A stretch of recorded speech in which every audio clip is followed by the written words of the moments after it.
Assalamualaikum warahmatullahi wabarakatuh. Perkenalkan, nama saya Sabna, saya dari Prodi Agribisnis semester 1. Di sini saya akan menyampaikan materi tentang respirasi sel, makul biologi umum. Respirasi sel. Semua sel tumbuhan dan hewan melakukan respirasi. Proses pertukaran gas karbon dioksida dan oksigen antara tumbuhan dan atom. Respirasi adalah proses pengubahan KH menjadi energi ATP untuk digunakan pada reaksi-reaksi metabolisme termasuk fotosintesis. Selanjutnya, oksidasi, reduksi, dan aliran energi.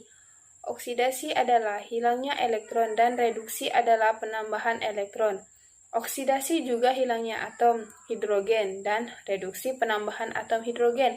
Karena oksidasi dan reduksi terjadi bersama-sama disebut reaksi redoks. Reaksi redoks dicontohkan pada reaksi fotosintesis dan respirasi seluler. Melalui fotosintesis dan respirasi terjadi aliran energi dari matahari melalui semua makhluk hidup. Persamaan respirasi seluler merupakan kebalikan dari fotosintesis.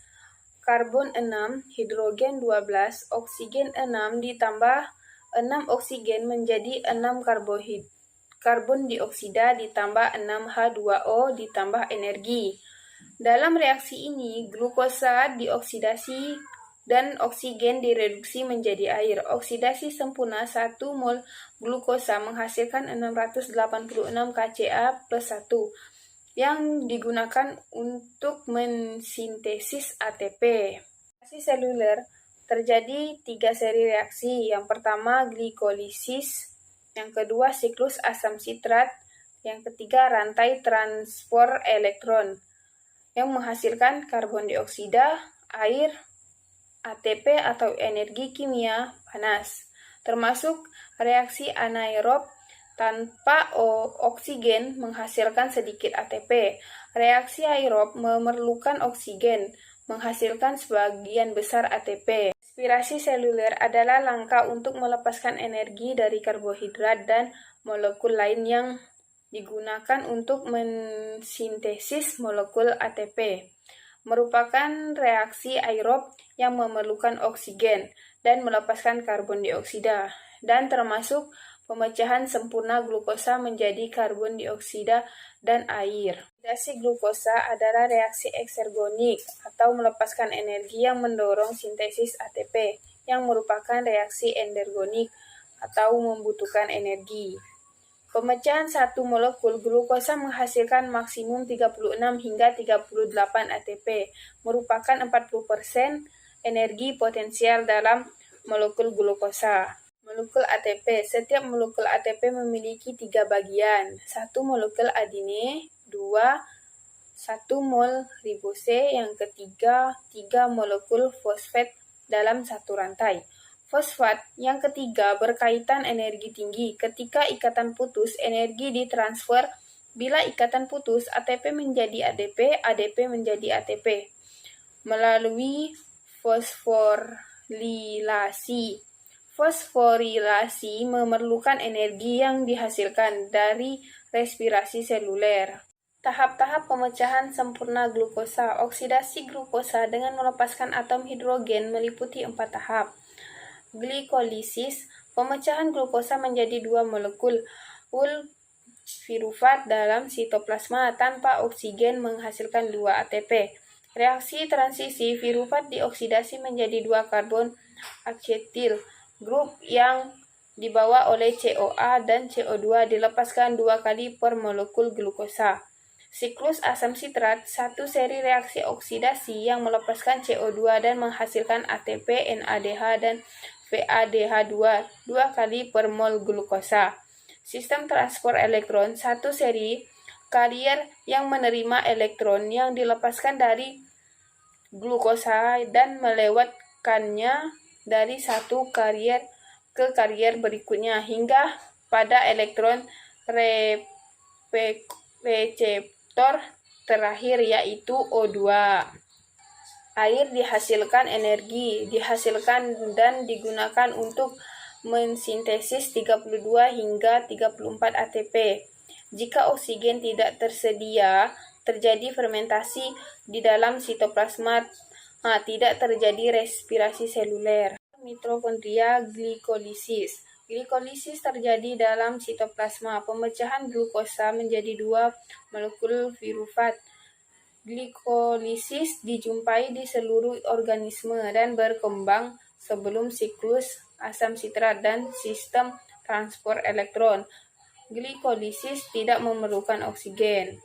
Glikolisis, seri dari 10 reaksi, memecahkan glukosa menjadi 2 asam pirufat, terjadi sitoplasma, fase anaerob dan respirasi seluler, menghasilkan 2 molekul ATP per glukosa. Diringkas menjadi 3 kejadian utama. Yang pertama, fosforilasi, yang kedua penguraian, yang ketiga menghasilkan NADH dan ATP. Memanen energi. Oksidasi PGAL dengan memindahkan elektron diikuti ion hidrogen. Keduanya diikat oleh sienzim NAD+. 2 NAD plus 4H menjadi 2 NADH plus 2H+. Oksidasi PGAL dan substrat berikutnya menghasilkan grup fosfat berenergi tinggi yang digunakan untuk mensintesis ATP pada fosforilasi tingkat substrat. Glikolisis langkah 3 produksi NADH dan ATP. Atom hidrogen dilepas. Atom hidrogen berkaitan dengan NAD+ untuk menghasilkan NADH. NADH mengirimkan hidrogen ke rantai transport elektron jika oksigen tersedia. ADP difosforilasi menjadi ATP, 2 molekul asam pirufat dihasilkan. Alasan glikolisis: input glukosa 2 NAD+, 2 ATP, 4 ADP plus 2P. Output 2 pirufat, 2 NADH, 2 ADP, 2 ATP atau hasil bersih. Reaksi anaerob: jika oksigen tidak tersedia rantai transport, elektron tidak dapat menerima NADH. Asam pirufat diubah menjadi asam laktat. Glikolisis terhambat, produksi ATP berkurang. Reaksi aerob: if oksigen tersedia, asam pirufat digunakan untuk menghasilkan asetil-CoA, siklus asam sitrat. Melalui rantai transport elektron berfungsi, karbon dioksida dan air terbentuk 36 molekul ATP dihasilkan per glukosa. Dalam mitokondria adalah organel sel yang memiliki 2 lapis membran dengan ruang antar membran di antara kedua lapis membran. Cristae adalah lipatan membran bagian dalam yang menjulur ke matriks bagian paling dalam yang mengandung cairan seperti gel. Reaksi transisi dan siklus asam sitrat berlangsung di matriks sistem transport elektron terdapat pada krista. Reaksi transisi atau antara. Reaksi transisi menghubungkan glikolisis ke siklus asam sitrat. Pirufat dirubah menjadi acetyl group C2 yang berkaitan dengan sienzim A atau CoA, dan CO2 dilepaskan. Selama reaksi oksidasi ini, NAD+ dirubah menjadi NADH plus H+. Reaksi transisi ini terjadi 2 kali per molekul glukosa. Siklus asam sitrat. Siklus asam sitrat adalah jalur metabolisme yang terdapat di dalam matriks mitokondria. Pada awal siklus asam sitrat, CoA membawa C2 ethyl group bergabung dengan molekul C4 dan menghasilkan C6 atau asam sitrat.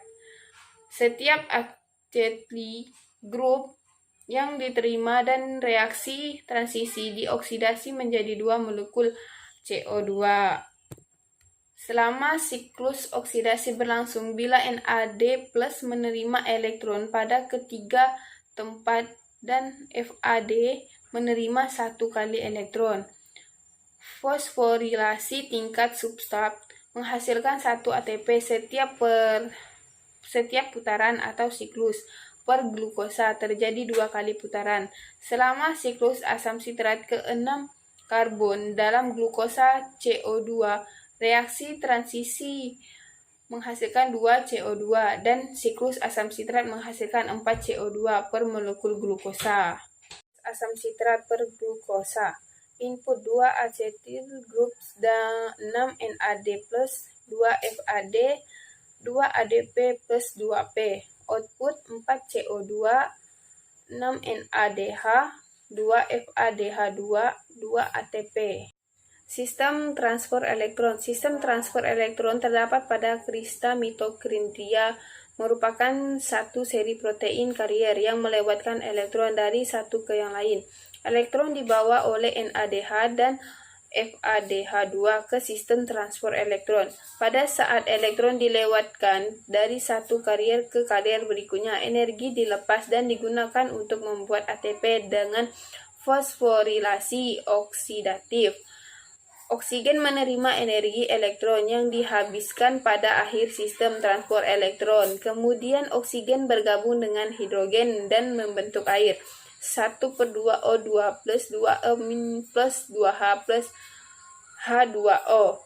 Pada saat NADH membawa elektron ke karier pertama, cukup energi dilepas pada saat elektron diterima O2 untuk menghasilkan 3 ATP, 2 ATP dihasilkan pada saat FADH2 menyampaikan elektron ke karier. Cukup sekian dari presentasi saya tentang respirasi sel. Saya mohon maaf jika ada salah kata. Sekian dari saya, terima kasih. Wassalamualaikum warahmatullahi wabarakatuh.